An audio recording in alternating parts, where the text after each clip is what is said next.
Yes, there was a portal, like a gate, Oh. and me being curious, but I'd seen this portal once before. Then Lord Hanuman came out of that.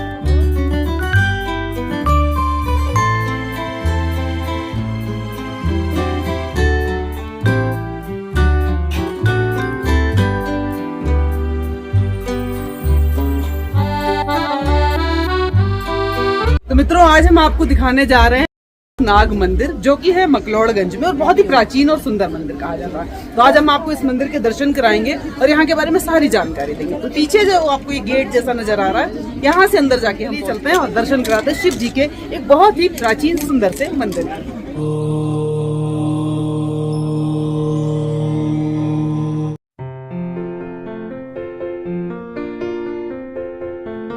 मध्ययुगीन तीर्थ स्थल भागसूनाथ शिव मंदिर, जो मकलोड़गंज से लगभग 3 kilometre की दूरी पर स्थित है। ये मंदिर हिंदुओं और गोरखा समुदाय द्वारा अत्यधिक पूजनीय है। ये पवित्र मंदिर अपने 2 कुंडों के लिए प्रसिद्ध है, जिनके बारे में माना जाता है कि उनमें उपचार के बहुत सारे गुण हैं। तो भागसूनाथ मंदिर में जाने का सबसे अच्छे समय होता है सितंबर, लेकिन हम यहाँ पर पहुंच रहे हैं अप्रैल के महीने में। थोड़ी सी गर्मी है, थोड़ा सा ठंडा है, लेकिन सब कुल मिला के मौसम बहुत ही अच्छा है। तो ये बहुत से खूबसूरत सी दुकानें, खूबसूरत सा हम कह सकते हैं मार्केट, इनको क्रॉस करके हम पहुंच रहे हैं भागसूनाथ मंदिर। वो सामने जो आपको ऊपर गेट दिखाई दे रहा है, इसके अंदर से होकर हम पहुंचेंगे मंदिर की तरफ। तो यहाँ से मंदिर का पूरा जो एरिया है वो शुरू हो जाता है। आप देखेंगे बोर्ड लगे हुए हैं जिन पर लिखा हुआ है भागसूनाथ मंदिर। तो लेफ्ट साइड में जो व्हाइट कलर का दिखाई दे रहा है, ये हमारा प्यारा सा शिव मंदिर, बहुत ही प्राचीन मंदिर है, 5080 वर्ष पुराना बताया जाता है। और लेकिन इसके अंदर जाने से पहले हम आपको लेके चलेंगे इसके सामने बनी हुई 2 झीलों में, और इसके आसपास का सारा नजारा हम आपको दिखा देते हैं। फिर हम आपको मंदिर के अंदर ले जाएंगे, दर्शन कराएंगे और यहाँ से जुड़ी हुई सारी बातें बताएंगे।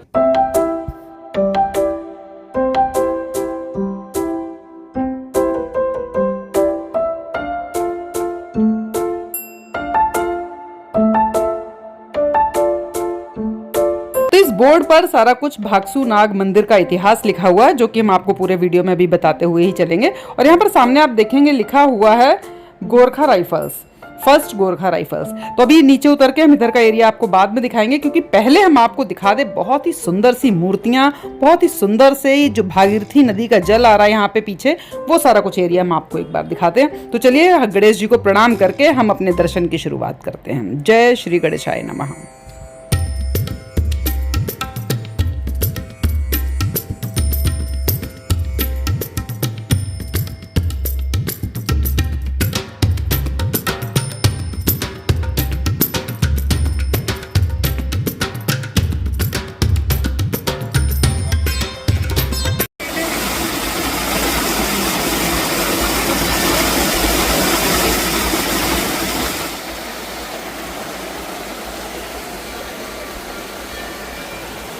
तो यहाँ पर जैसा कि आप देख पा रहे हैं, ये 2 कुंड है, एक तो ये वाला कुंड और एक इसके बिल्कुल साथ में ये कुंड। तो इन दोनों कुंड का जो जल है वो कहते हैं उपचार, इसका मतलब इस जल को आप पीते हैं या इसका आचमन करते हैं तो इसमें सारी औषधीय गुण हैं, तो ये उपचार के लिए बहुत ही अच्छा माना जाता है। तो चलिए हम थोड़ा सा अंदर की तरफ उतरते हैं और हम आपको पास से जाके सारा मंदिर और ये पूरा एरिया अच्छे से पास से जाकर दिखाते हैं। आ जाओ तुम।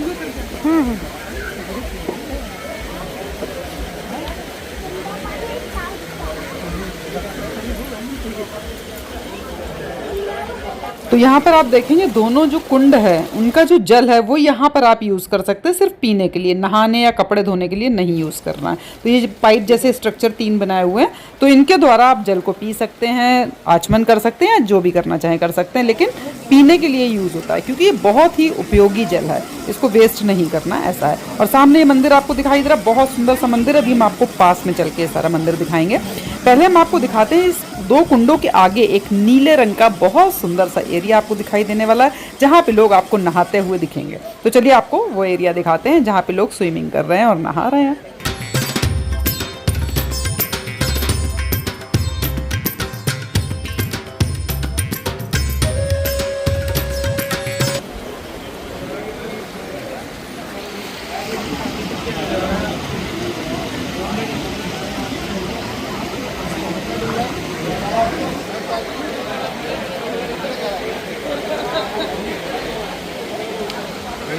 वीडियो कॉल कर रहा हूँ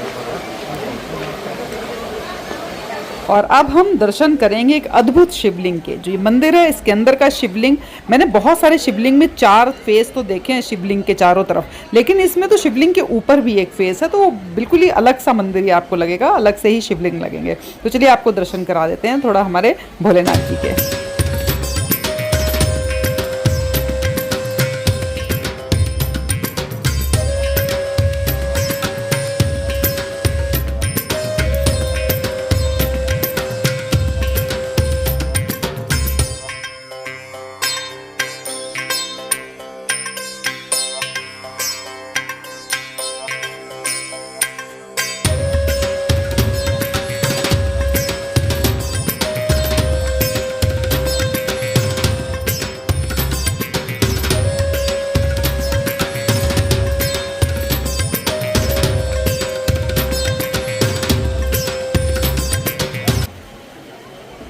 तो चलिए मित्रों, अब हम चलते हैं अपने मुख्य मंदिर यानी कि भगसू नाग मंदिर की तरफ। और किंवदंती है कि राजा भागसू ने नाग देवता से क्षमा मांगने के बाद इस मंदिर का निर्माण करवाया था। ऐसा माना जाता है कि नाग देवता क्रोधित हो गए थे क्योंकि राजा भागसू ने यहाँ पवित्र नाग डल झील से पानी चुरा लिया था। बाद में राजा को पश्चाताप हुआ और उन्होंने नाग देवता के प्रति श्रद्धा में मंदिर बनवाया।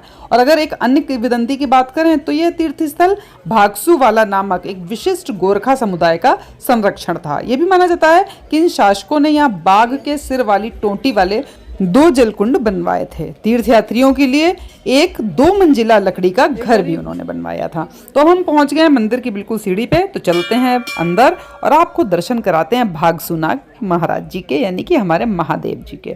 तो यहाँ से सीढ़ियाँ चढ़ते ही सीधे हाथ पे दिखाई देगा हमारा मंदिर। तो सबसे पहले हम आपको मंदिर के दर्शन कराएंगे, फिर हम आपको मिलवाने वाले हैं एक बहुत ही उच्च कोटि की साधिका से जिन्होंने शिव जी के और हनुमान जी के भी दर्शन किए हैं। तो उनसे हम बाद में मिलेंगे, पहले हम आपको भागसू नाग मंदिर के दर्शन कराते हैं। और यहाँ पर बोर्ड पे वही सारी कहानी लिखी है जो हम आपको बताते हुए चल रहे हैं। तो ये कहानी हम आपको बताते ही रहेंगे। तो पहले हम इस मंदिर के अंदर चलते हैं। ये बीच में इन्होंने हवन कुंड बनाया हुआ है जहाँ पे यज्ञ हवन साधना जो भी करना चाहें वो कर सकते हैं, बिल्कुल बीच सेंटर में है। और यहाँ के राइट साइड में ये मंदिर है, मतलब सीढ़ियों से हम चढ़ते हैं तो राइट साइड में मंदिर पड़ता है। तो चलिए चलते हैं अंदर और करते हैं दर्शन भागसू नाग देवता जी के।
इस मंदिर के बाहर का पूरा आप देखेंगे ना, कितना सुंदर वातावरण, कितना अच्छा प्राकृतिक महसूस हो रहा चारों तरफ से, पहाड़, हरियाली, मंदिर का प्रांगण बहुत ही अच्छा।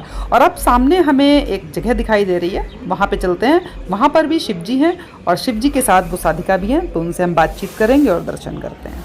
जय शिव, जय शिव। ओम नमः शिवाय, ओम नमः शिवाय, ओम नमः शिवाय, ओम नमः शिवाय।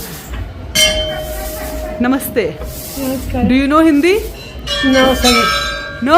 No. तो जब मैंने इनसे प्रश्न किया कि आप कहाँ की रहने वाली हैं, मतलब कहाँ से आई हैं, तो उन्होंने उत्तर दिया Norway. नॉर्वे। Okay okay. फिर मैंने उनसे पूछा कि आप कब से हैं यहाँ पर, तो उन्होंने बोला Been here.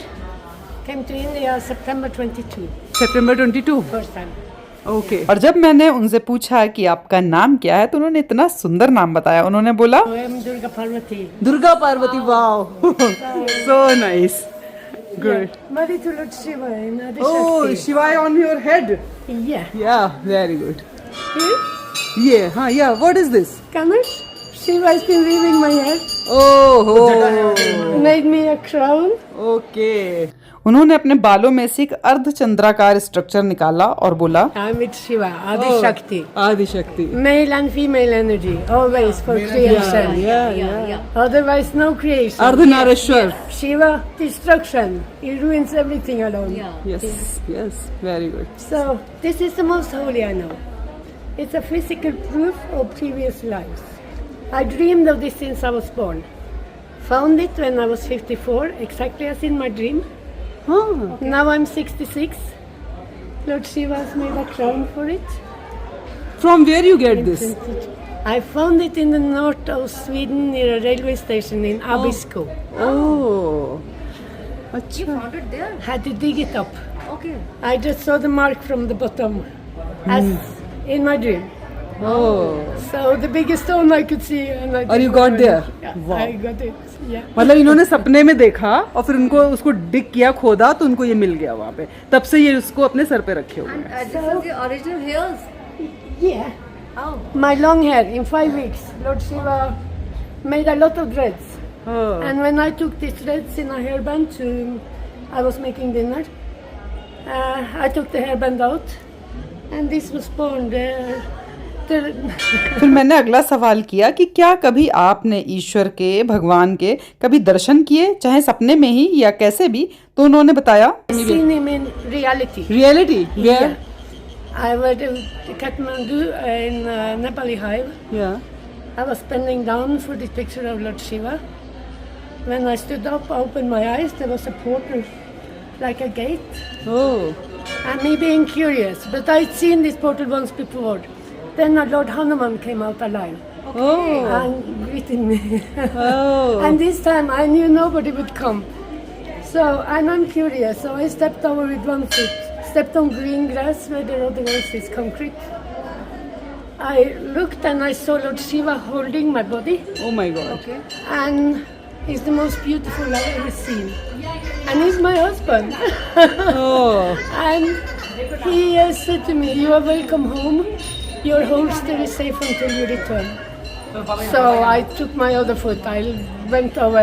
I met with Lord Shiva and the other gods वाह in Kathmandu right in Nepali High. But you know, this is a portal. It's portable. Okay Okay. It can come anywhere. Oh want to touch your feet I really don't know that.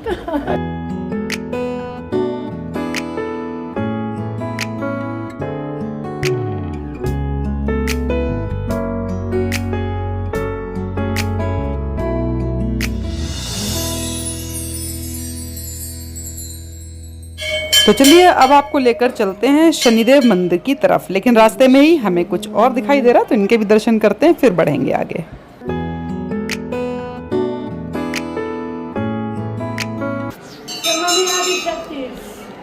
Every Shivalinga, reminder of Adi Shakti, male and female.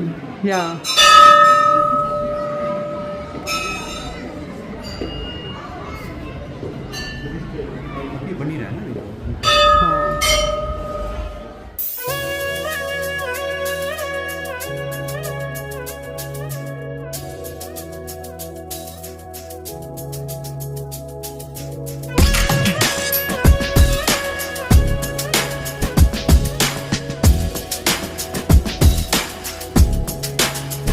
तो ये है शनिदेव जी का मंदिर, बाहर आरती लिखी हुई है और बीच में हमारे शनि देवता जी हैं, लेकिन शीशा है जो दरवाजे पे शीशा लगा हुआ, तो उसकी वजह से लाइट आ रही इतनी ज़्यादा कि उनकी मूर्ति हमें साफ से नहीं दिख पा रही, आपको भी शायद नहीं दिख पा रही होगी। लेकिन जो भी है हम दर्शन कर लेते हैं, प्रणाम कर लेते हैं। और पीछे कुछ लिखा है, जरूरी सूचना, तेल ऊपर ना चढ़ाएं, इस तरीके के इंस्ट्रक्शंस लिखे हुए हैं।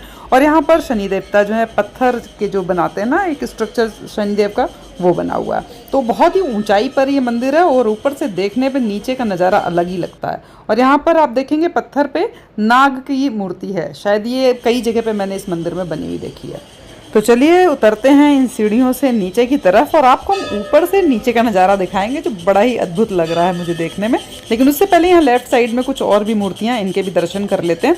फिर हम आपको दिखाएंगे कि वो दोनों कुंड और वो जो नीली झील थी वो ऊपर से देखने में कितनी सुंदर लग रही है। तो पहले हम अपने प्रभु के प्रणाम करते हैं। जय हो प्रभु। बहुत सुंदर सुंदर मूर्तियाँ, लेकिन यहाँ पे भी वही है, शीशे के अंदर है तो लाइटिंग की वजह से बहुत क्लियर हमें नहीं दिख पा रही है। हमें तो दिख रही है लेकिन शायद आपको नहीं दिख पा रही होंगी क्योंकि कैमरे में इतना अच्छे से नहीं आ पाता फ़ोन में। तो अभी हम आपको दिखाते हैं नीचे का नज़ारा। ये देखिए मित्रों, यहाँ मंदिर के बारे में एक और भी बात कही जाती है, मतलब एक और भी कहानी कही जाती है। बताते हैं कि दैत्य भागसु था जिसने कि नाग देवता से वरदान लिया था कि श्रद्धालु पहले उसका नाम लेंगे, इसलिए इस स्थान का नाम भागसु नाग पड़ा। द्वापर युग के दौरान दैत्य राजा भागसु की राजधानी अजमेर थी। उनकी प्रजा पानी की कमी से परेशान थी और उन्होंने राजा से कहा कि वह पानी का प्रबंध करें या उन्हें देश छोड़ना पड़ेगा। भागसु ने पानी की खोज करने का फैसला किया और अगले दिन वह नाग डल की ओर निकल पड़ा जो कि 18,000 फीट की ऊंचाई पर स्थित है। भागसु ने अपनी मायावी शक्ति से नाग डल का सारा पानी अपने कमंडल में भर लिया और विश्राम करने लगे। जब नाग देवता ने देखा कि उनका डल सूख गया है तो उन्होंने गुस्से में आ गए और भागसु नाग और देवता के बीच में युद्ध हुआ, जिसमें नाग देवता ने भागसु को पराजित कर दिया और युद्ध के बाद पानी डल में गिरा और वह भर गया। भागसु ने कहा कि वे चाहते हैं कि उनके नाम का उल्लेख भी इस जगह पर हो। तब नाग देवता ने उन्हें आश्वासन दिया कि उनका नाम पहले आएगा और तब से यहाँ पर दूर दूर से लोग आते रहते हैं, दर्शन करते हैं, स्नान करते हैं। और यहाँ पर बताते हैं साधु संतों के लिए रोजाना लंगर भी लगाया जाता है और यहाँ पर पहुँचना तो बहुत ही आसान है। हिमाचल प्रदेश में मकलोड़गंज तो बहुत ही ऑन द रोड वाला है, मतलब किसी भी गाड़ी से जाएं, किसी भी वाहन से जाएं, आप आराम से वहां तक पहुंच सकते हैं और भागसु नाग मंदिर के दर्शन कर सकते हैं। तो आपको एक बार अवश्य ही इस मंदिर के दर्शन करने आना ही चाहिए। बहुत ही सुंदर मंदिर, आपको बहुत ही आनंद आएगा। तो अब मैं निकलती हूँ नीचे, उतरती हूँ नीचे और मिलती हूँ आपको अगली जगह में अगली कहानी के साथ। तब तक के लिए ओम नमः शिवाय, हर हर शंभु, जय महादेव।